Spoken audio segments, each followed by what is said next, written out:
নমস্কার,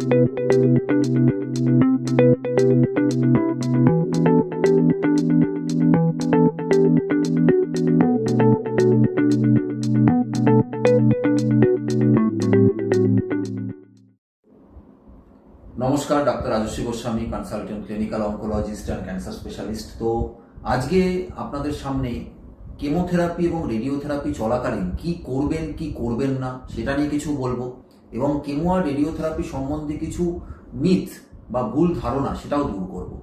রেডিওথেরাপি দিয়ে শুরু করি। রেডিওথেরাপি মানে হচ্ছে একটা high energy X ray treatment. আমাদের সবার যেরকম চেস্ট এক্স রে হয়েছে সেরকমই এক্স রের মাধ্যমে ক্যান্সারটাকে ট্রিটমেন্ট করাটাই নাম হচ্ছে radiation therapy, high energy X রে।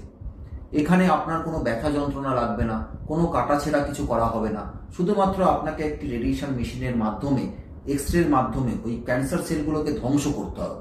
যে ক্যান্সার সেলগুলোকে সার্জারির মাধ্যমে ধ্বংস করা যাচ্ছে না, সেই মাইক্রোস্কোপিক সেলগুলোকে আমরা রেডিয়েশনের মাধ্যমে স্পেসিফিকভাবে টার্গেট করে ধ্বংস করব। এটাই রেডিওথেরাপির প্রসেস। রেডিওথেরাপি কোথায় হচ্ছে, মাথা গলাতে হচ্ছে না ব্রেস্টে হচ্ছে না সার্ভাইকাল ক্যান্সারের জন্য হচ্ছে, তার উপর ডিপেন্ড করছে রেডিওথেরাপির পার্শ্ব প্রতিক্রিয়া। যেমন ধরুন মাথা গলার ক্যান্সারের রেডিওথেরাপি খুব কমন, অত্যন্ত কমন ক্যান্সার, এবং এতে রেডিওথেরাপির একটা অত্যন্ত গুরুত্বপূর্ণ রোল আছে। যতটা সার্জারির রোল আছে ততটাই রেডিওথেরাপির রোল আছে। তো রেডিওথেরাপি যখন হেডনেক ক্যান্সারের ক্ষেত্রে দেওয়া হয়, আমরা চেষ্টা করি যেটা ক্যান্সার সেল যে অংশটায় আছে, ক্যান্সারের অংশটা, সেখানে বেশি ডোজটা দিতে এবং পার্শ্ববর্তী নর্মাল টিস্যুগুলোকে বাঁচিয়ে দিতে।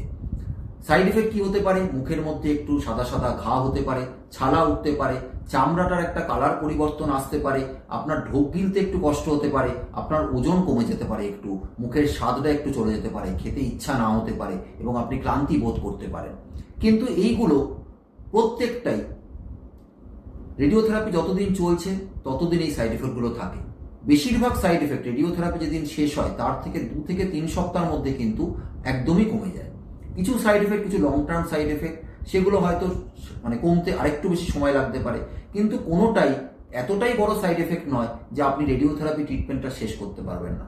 রেডিওথেরাপির একটি গুরুত্বপূর্ণ জিনিস হচ্ছে রেডিওথেরাপি একটি লম্বা চিকিৎসা। মানে ব্রেস্ট ক্যান্সারের ক্ষেত্রে আপনার 15টা রেডিয়েশন, হেডনেক ক্যান্সারের ক্ষেত্রে আপনার 30টা বা 33টা রেডিয়েশন, মানে অনেকটা সপ্তাহ জুড়ে ট্রিটমেন্ট।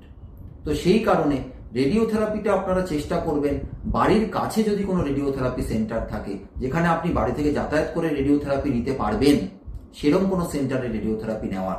খুব দূরে গিয়ে রেডিওথেরাপি নেওয়া একটা জার্নির ব্যাপার থাকে, একটা ভাড়া করে কোথাও থাকার ব্যবস্থা করতে হতে পারে, একটা আর্থিক চাপ আসতে পারে।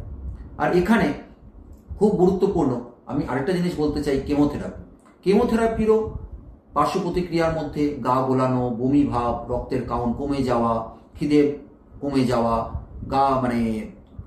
ওজন কমে যাওয়া, এই কমন সিমটমস অ্যান্ড সাইড এফেক্টগুলো হতে পারে। কিন্তু কেমোরও যে পার্শ্ব প্রতিক্রিয়াগুলো, সেগুলো যতদিন কেমোথেরাপি চলছে ততদিনই থাকে। খুব কম লং টার্ম সাইড এফেক্ট কিছু থাকতে পারে, কিন্তু কেমোথেরাপি, রেডিওথেরাপি ক্যান্সার সার্জারির মতোই ইকুয়ালি গুরুত্বপূর্ণ, এবং কিছু কিছু ক্যান্সারের ক্ষেত্রে কিন্তু কেমো রেডিয়েশনটাই মেইন চিকিৎসা। সুতরাং সাইড এফেক্টের ভয়ে বা পার্শ্ব প্রতিক্রিয়ার ভয়ে কিন্তু ট্রিটমেন্ট থেকে কোনোভাবে পিছিয়ে আসবেন না। ধন্যবাদ।